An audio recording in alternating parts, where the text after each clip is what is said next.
Dans la licence de géologie fondamentale s'enseigne l'unité d'enseignement F111,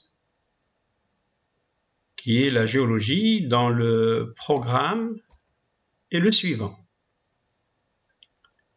Le programme d'enseignement de cette matière vise l'acquisition de connaissances de base des grands phénomènes qui régissent la Terre et qui montrent que celle-ci est une planète active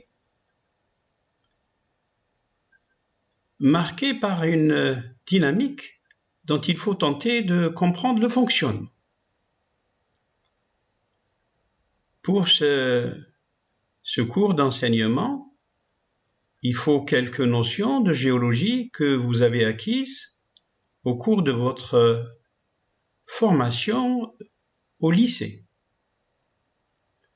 Le programme est articulé sur 3 chapitres. Le premier chapitre, c'est la Terre dans l'univers, qui introduit les objets de la géologie, qu'on va essayer d'aborder aujourd'hui dans cette vidéo. Deuxièmement, la structure de l'univers et naissance du système solaire. Et enfin, la Terre et les planètes du système solaire. En ce qui concerne le deuxième chapitre, c'est la géodynamique interne qui va traiter la structure du globe terrestre et notion du géode, la répartition actuelle des terres et des mers. En troisième point, le champ magnétique terrestre,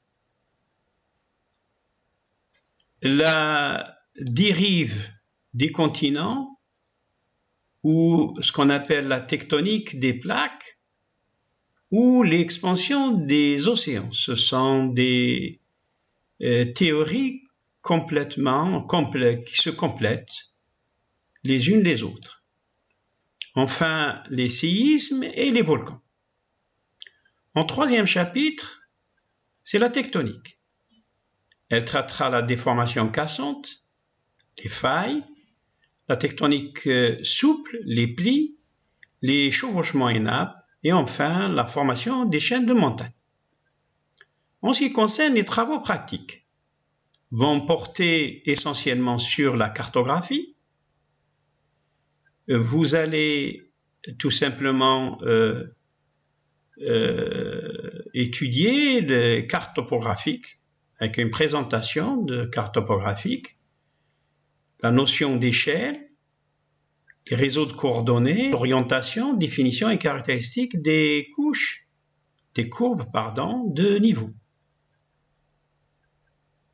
Au terme de cette formation de travaux pratiques sur la topographie, vous saurez à la fin réaliser un profil topographique.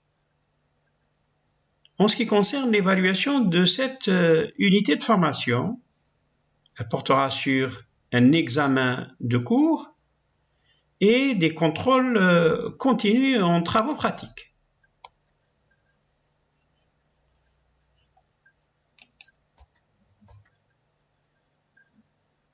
Introduisons maintenant la géologie. La géologie est une science qui étudie la Terre et notamment la lithosphère. À l'instar des sciences naturelles, elle s'appuie sur l'observation pour expliquer l'agencement des roches et les structures qui les affectent afin d'en reconstituer l'histoire. La géologie traite de l'ensemble des caractéristiques géologiques d'une région, plus ou moins grande, mais aussi de l'étude des astres dans l'univers. La géologie fait appel à des domaines scientifiques variés, comme la biologie, la physique, la chimie, les sciences des matériaux, la cosmologie, la climatologie, l'hydrologie, etc. Il y a aussi la partie appliquée de la géologie, qui utilise plusieurs techniques issues de domaines économiques et industriels, par exemple l'exploitation de matières premières, le génie civil, la gestion des ressources en eau, la gestion de l'environnement ou la prévention des risques naturels. Parmi les branches ou les disciplines qui composent la géologie, la pétrographie et la pétrologie. La pétrographie s'occupe de la description des roches. Selon le type de roche étudiée, on parle de pétrographie magmatique ou de pétrographie sédimentaire ou de pétrographie métamorphique. L'étude pétrographique consiste à décrire les différentes caractéristiques d'une roche, sa texture, les assemblages minéralogiques qui la composent, sa porosité, par le biais d'observations directes, macroscopiques ou microscopiques, et d'acquisition de données par soumission des échantillons à différentes méthodes d'analyse, diffractométrie, rayons X, microsondes, etc. Si la pétrographie ne cherche qu'à décrire les roches, la pétrologie cherche à déterminer les mécanismes de formation et d'évolution d'une roche. La pétrologie est une discipline expérimentale. Elle cherche à modéliser les conditions de la formation et de l'évolution d'une roche au cours de son histoire, en se basant sur les données issues de diverses analyses, pétrographiques par exemple, chimiques, etc. On distingue la pétrologie exogène, c'est celle qui s'occupe des processus de formation des roches sédimentaires à la surface de la Terre, et la pétrologie endogène, qui s'intéresse au processus de formation des roches magmatiques et des roches métamorphiques au sein de la lithosphère. Voilà une autre discipline de la géologie, c'est la minéralogie, qui associe à la fois la géologie et la chimie. Elle désigne l'étude et la caractérisation des minéraux qui sont des substances solides et homogènes, généralement inorganiques, dont l'assemblage forme les roches. Par cette définition, la minéralogie étudie de nombreuses propriétés chimiques et physiques des minéraux, ainsi que leur très grande diversité. Elle s'appuie aussi sur de nombreuses sous-disciplines, la cristallographie pour la structure des minéraux, la physique pour leurs propriétés optiques et leur radioactivité, ou la chimie pour leurs formules chimiques, la place des minéraux étant primordiale en géologie. La minéralogie permet ainsi de renseigner sur de nombreux paramètres comme la dureté, le clivage, la cassure, la chimie et d'autres, des différentes phases minérales et sur leur interaction.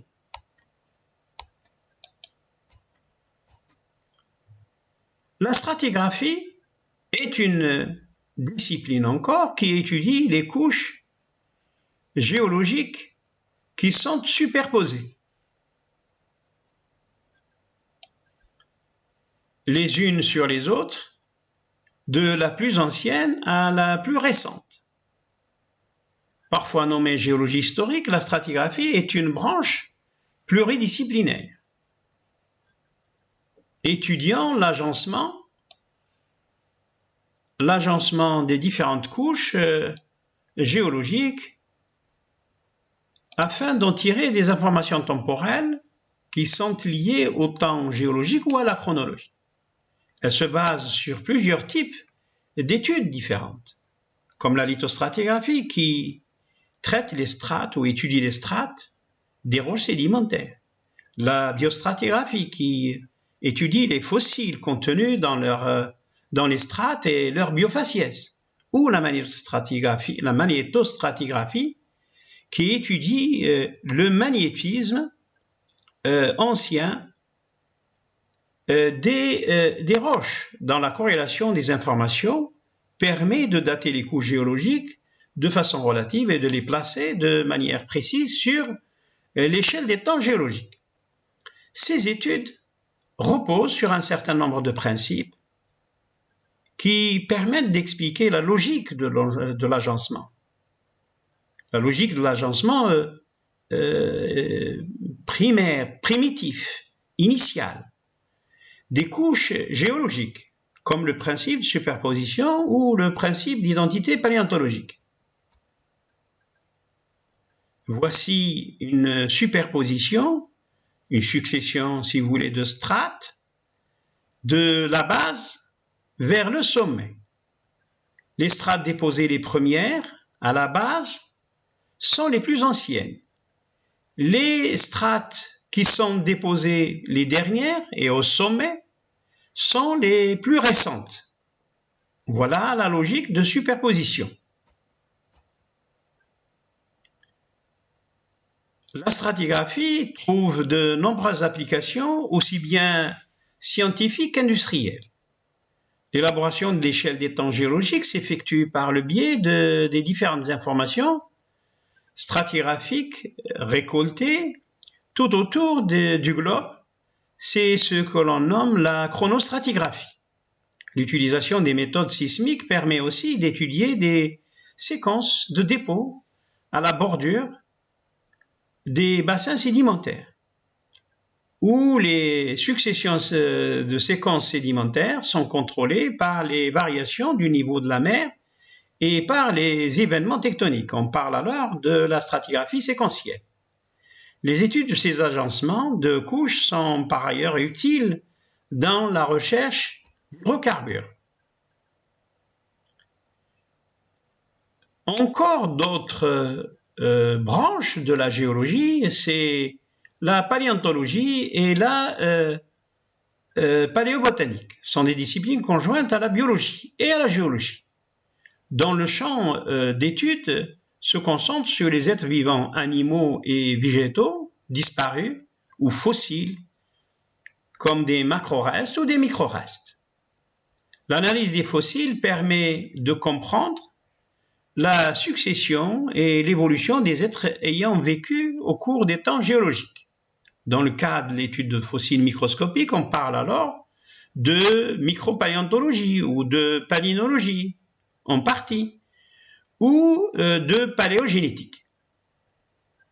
La paléontologie décrit les espèces fossiles afin d'en déduire leurs relations phylogénétiques et de comprendre l'origine des êtres vivants actuels et réfléchir à propos de leur évolution. La paléontologie utilise les fossiles caractéristiques, nommés fossiles stratigraphiques, pour dater précisément les couches géologiques.